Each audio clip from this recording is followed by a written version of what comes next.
Hope you enjoyed that joke, because that's as funny as it gets. Almost everyone in the world loves Mark Twain. There's no denying that his work has had quite an impact on society, both in the past and in the present.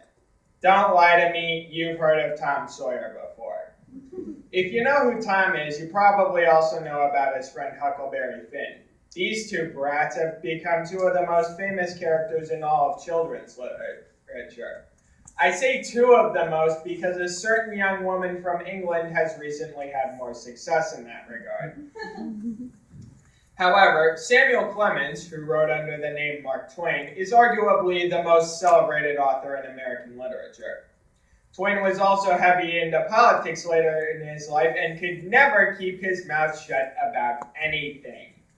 The grand result of this rambling was a book called The Gilded Age, in which Twain tore American values of the time apart at the seams and revealed the ugly truth beneath all of it, never letting up or apologizing for it.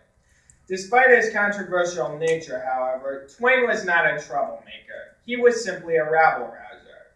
And yes, there is a difference. Twain's work continues to speak to modern readers all over the world. Part of the reason is the way Twain presents his humor.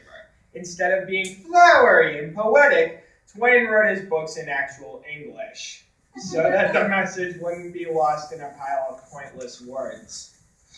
Modern entertainers borrow heavily from Twain's method of writing. Shows like The Daily Show with Jon Stewart, The Colbert Report, and Louis C.K.'s Louie draw a lot of praise and laughs, having a small group with a small focus but a lot of insight. I like to refer to this kind of humor as Seinfeldian, after the show and comedian that made it popular.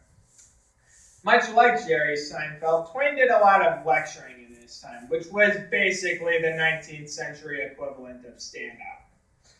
On stage, Twain was a social commentator who seemingly knew more about the country than every politician of the era combined. Just take that for what you will. Much like modern writers, Twain also liked to dabble in exaggeration. Early in his career, Twain wrote in a newspaper about a terrible accident that hadn't actually happened yet, a satire on the often alarmist nature of the news.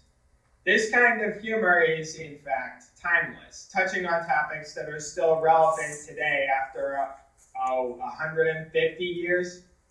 And to this day, people still follow Twain's lead in comedy, drama, and writing overall.